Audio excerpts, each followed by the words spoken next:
Wildfires of California this year were absolutely terrible, and how the leaders handled the situation was, yeah, it wasn't great.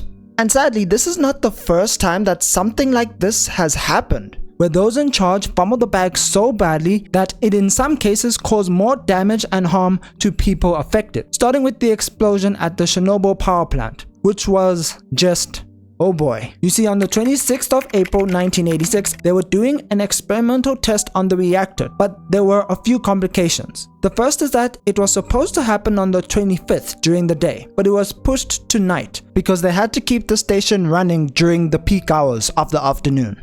So, what's the problem? You see, the night staff weren't properly prepared or trained to do the test, but they had to do it because this guy, Anatoly Dyatlov, who was the deputy chief engineer of the power plant and one of the main authors of this created turbine method, wanted a promotion. So he couldn't back down because this test had failed 4 times before, from 1982 to 1985, and the higher-ups of the Soviet Union wanted results. You see, this was during the Cold War, and the USA and the Soviet Union were basically competing to see who could have better nuclear power, and the Soviet Union didn't want to lose, even if it meant cutting corners. And they cut a lot of corners, but we'll get to that soon. So before they could start the test, they had to reduce the overall power of the power station. But the power reduced lower than normal, like a lot lower than normal. And instead of cancelling the experiment, Anatoly told them to start the test. But when they started the test, the power increased massively. And suddenly, then they tried to shut down the system using the control rods. But the control rods increased the power even more. So there's a lot of science stuff as to why this happened. Just know that the tips of the control rods had graphite that increased the reactivity,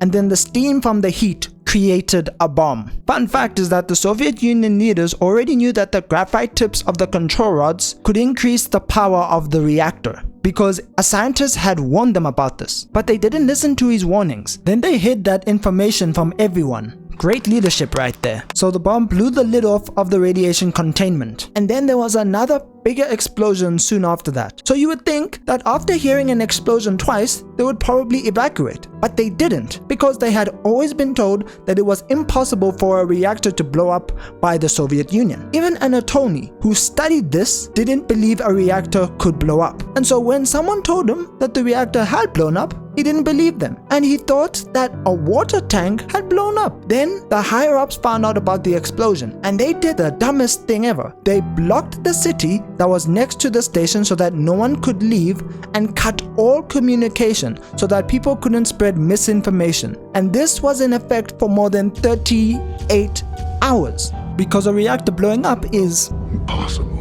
Like, bruh, even if that was true, would it not be best to evacuate the city just to be safe? Then when it was confirmed that the reactor did blow up, they finally decided to evacuate the city. But the damage had already been done, because all of this caused a lot of people to get radiation poisoning, which 20% of people died from, and these were horrible deaths. And others even got cancer from their exposure many years later. So that was Chernobyl in 1986. And in 2011, there was almost Chernobyl 2.0 with the earthquake, tsunami, and nuclear disaster of Japan in March of 2011. After the earthquake hit, it was announced that a 3-meter tsunami was coming, only for that announcement to have been an error, and it was actually one of the worst tsunamis that they had ever had, reaching 40 meters in height. Like, how do you make that kind of mistake? And a lot of people were really upset with the government after the tsunami hit, because there was a lack of communication from them, and this led to a lot of agencies having to work independently during the crisis. Eventually, the national government was able to help coordinate the rescue efforts, but it took 2 weeks for that to happen. But we're not there yet,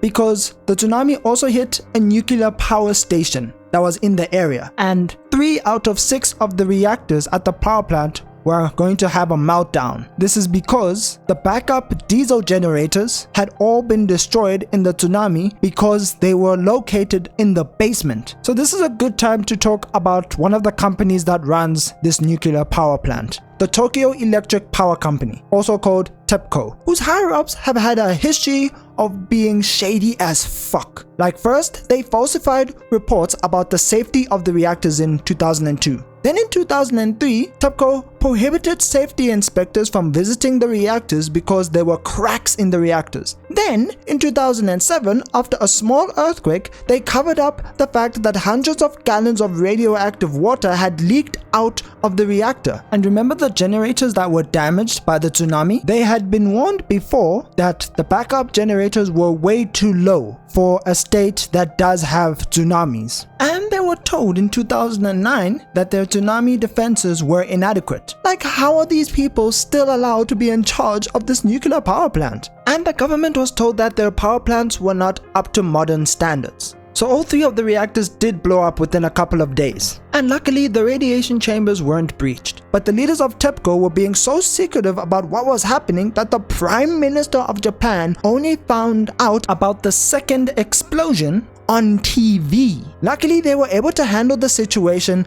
and not a lot of people suffered radiation poisoning from this, thanks to the very brave workers, soldiers, firefighters, and others that were at the plant. And now we have the most recent disaster with the California wildfires that started on January 7th, and they are still ongoing as I'm making this video. And people did predict that this kind of wildfire could happen, but the government looks like they haven't really done much to prevent something like this from happening. Yes, they do have controlled fires, but they weren't burning as much as they should have. In fact, the governor originally had a plan to burn 93,000 acres, but he only burnt 11,000 acres that year. He also cut down the fire prevention budget by around 40% in 2020 during the pandemic. Then, the fire hydrants being used by the firefighters went out because the tanks were empty. And then it came out that one of the biggest reserved was empty due to it being under maintenance, which I'm gonna be honest, why would you do maintenance during the wildfire season instead of another season? And fun fact, did you know that the fire chief knew about the empty reservoir and that there were fire hydrants that were broken?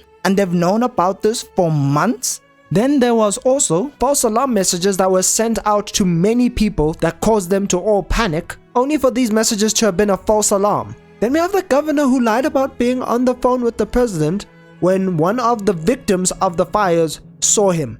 Then he also started laughing while he was talking to this victim, like it wasn't his problem. Then we have the mayor who defunded the fire department by about $17 million. I'm sorry, did I say 17 million? I actually meant to say more than $41 million.